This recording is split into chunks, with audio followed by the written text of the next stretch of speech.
So what you doing? I'm having a final look at my Long Cecil. And what is a Long Cecil? Long Cecil is a cannon named after Cecil John Rhodes. Cecil John Rhodes at the Kimberley Club in 1899, Christmas Eve, they decided during the Boer War, they were besieged and they decided to make their own gun at the De Beers workshop, and that would be an answer to the Boer Long Tom, which was a 6-inch gun which the Boers had put in place and were using to bombard the city. So it took them something like 28, 29 days to make this gun from scratch. They didn't have any drawings. I suppose you ask why it took them only 28, 29 days when this one's taken me about 3 months. Well, if you have a look, here's the picture. This is a team that was involved with the manufacture of the gun. Oh, there are quite a few there. Yeah, there's something like 45 guys. So it's pretty good going to make it in 3 months. So what's your particular interest in this gun?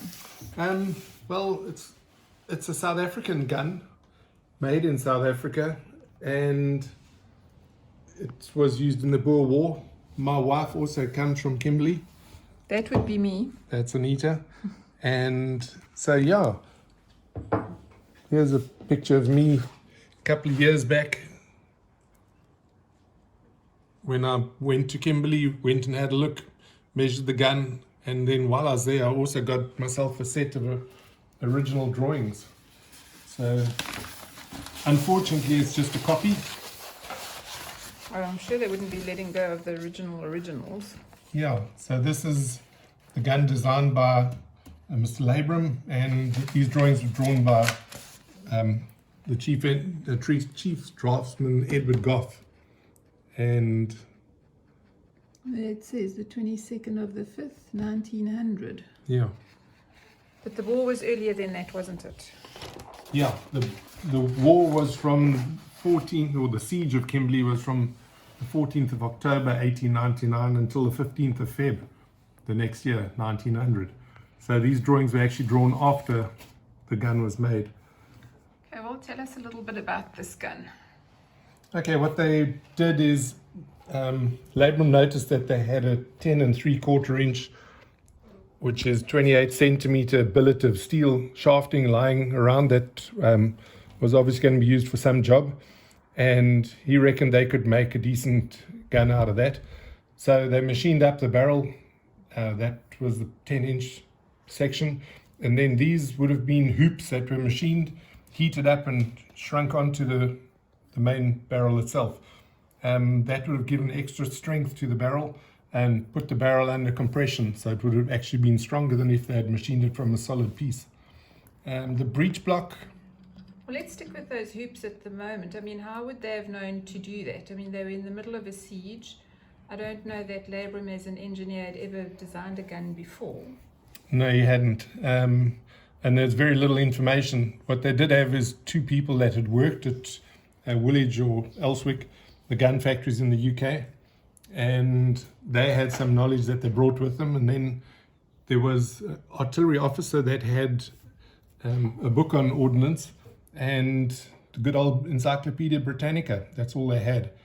And yeah, they worked to that and they got it right. I suppose a lot of trial and error. Yes, and they did break a few of these hoops. Okay, the breech. To keep it simple, they were going to do an interrupted thread, which would just be straight push in and twist. But time was of the essence, and the Boers were shelling the town, so they made a breech that just screwed in. They used a obturation pad, so when the shell was fired, the charge pushed back, and this black ring would have expanded and sealed the breech. I believe they damaged some breeches as well. Yeah, some of the breeches, this bullnose has got a bar that goes right through with a nut on the back. Some of them kept snapping. Eventually they hardened it and annealed it, and they got it to work. But even then it did neck down without snapping. So that just goes in straight through and turn. Initially they had the vent on top, and that caused, with the pressure coming out, probably got under these hoops, and it caused the hoops on top here, I think 3 of them, to actually crack and burst. Luckily the gun itself didn't burst. After that they put the vent straight through the bolt, so that would have been the touch hole through there. It would have been fired with a percussion cap. Okay, interesting. And Okay. I see it's got an elevation. Elevation, yep, turn the handle, elevation up and down. So how would they have known what elevation to set it at? Well, that's a good question. When they finished the gun, they took it out and set it up in its firing position, and then they had surveyors that were actually, one was with a gun and one was about 6,000 meters away. And between the two of them, they could work out the distance that the shell was fired. And then they'd set the gun at a certain angle and then fire 5 shots at that elevation. And then they'd calculate the range. And then they would change the elevation, fire another 5 shots, and calculate the distance that it had fired. Can you move the elevation for us? So from that, they worked out their range table. And I see it's got a back sight as well. Yep, the sighting was an open, very similar to what a rifle would be these days. Not a telescopic sighting, obviously, but it's got a little front blade sight and a back tangent sight. Very cool. And what are these bronze bits at the back here? Okay, here we've got the trailer that would hook onto the limber. There was a limber that, in a photograph here, there's a picture of a limber that was used. There's the gun and the limber. So there, the trailer would have been hooked onto the limber at the back there for transport. And interesting thing about this, if you look on the original drawing there, it doesn't have a roller, or I call it a roller, it's like a back wheel. That just makes it easier for maneuvering the gun. What they would have used initially would be a chain. The chain would have come from here, and a drag shoe would have gone under there that would have prevented the wheels from turning when the gun was fired. But later on, or maybe even during the war, it's not known, this back wheel would have been added. And then also the brake system on the original gun, it didn't have on the original drawings and on the pictures. Like here you see Long Cecil with the team. There's no brake and there's no roller. But as the gun stands now at the Honor Dead Memorial, they've put on the brakes and the back roller to make the gun more maneuverable. So what's quite nice about the brake is it's got a wooden brake shoe that rubs up against the wheel. So you'd do that to tighten the brake, and then to prevent it coming loose, you'd lock it.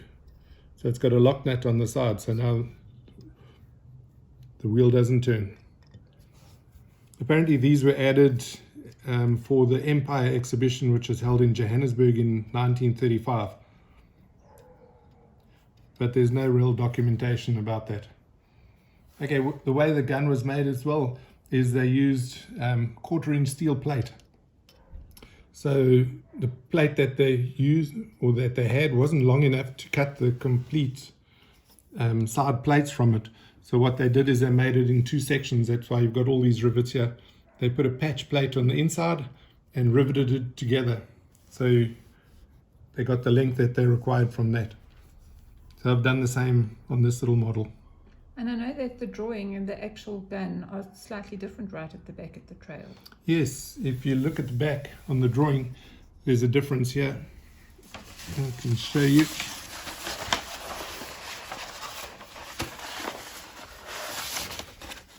Quite interesting to see, that's a straight line. And on the real gun, it's not straight, it's curved. So it's nice to see a little difference. These go into there, and this is your traverse. So if you wanted to aim the gun, you'd move it from left to right with that. You'd sight it through the rear sight across the front sight, as you would a rifle. Then you would set your elevation to that, and aim at your target, and you would pull the string to fire it. It wouldn't be light. You'd use a friction tube or a cap. Fantastic. So now tell me about the first firing of this gun. Yeah, the first firing of this gun, it was rolled out in the morning, and the British officers were asked to fire the gun, but they were reluctant to fire it because they said that they only fired guns that had been tested at Woolwich. And so Cecil John Rhodes wasn't one for taking nonsense. So what he did is he got the chairman of De Beers, he got his wife, Mrs. Pickering, and Mrs. Pickering came along, and she was asked to pull the string, which after Cecil John Rhodes said, the officers, you need to retire to a safe distance. And Cecil John Rhodes standing next to Mrs. Pickering, she pulled the string and fired the first shot. What was interesting as well is that the Boers knew that the British didn't have anything that had the range to shoot back. The British had mainly 2.5-inch screw guns with them. They had 12 of those. So the Boers were at a safe distance, and when this gun was fired, apparently the first shell landed in the Boer lager, which is their headquarters up in the hills, and caused much consternation because where did that shot come from? Were they being attacked by another force, or what was going on? And that was found later in letters that the Boer soldiers that had been there at the time had written back home, telling what had happened. Divine. My best story ever. And then please tell me, and not because the Boers got shelled, but just because a woman fired the first shot. And tell me just the materials you used on this gun. Okay, materials, the base is granite. Quite a nice granite because it's got the black and the silver in it, which matches the gun. There's brass in it. Brass. These are bronze castings. The rivets are all bronze. The nuts and bolts that are machined are brass. There's a tiny little bit of silver under there. Some little silver pins. I put 16 little silver nails in. There's Burmese teak. And I think that's it. Well, that's divine. So it makes it more than a piece of engineering. It's actually a piece of art. It is indeed. Here's something that we forgot about. On the back of the shell, because these shells, Labrum converted the De Beers mining workshop into a gun factory. They put on the back of the shell when they cast it, De Beers. So it's a De Beers and a little diamond. So that's what was on the shells that were actually used. So I've replicated that as well. Well done. Thank you so much for your time. My pleasure.